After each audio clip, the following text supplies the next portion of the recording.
पैसा ना तो पावर चाहिए, पैसा ना तो पावर चाहिए, पैसा ना तो पावर चाहिए, पैसा ना तो पावर चाहिए।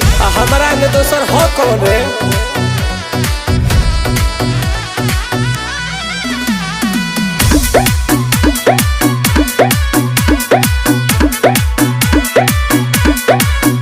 सब रुपये के तो खेल बाटे, रुपये से जेल बेल बाटे।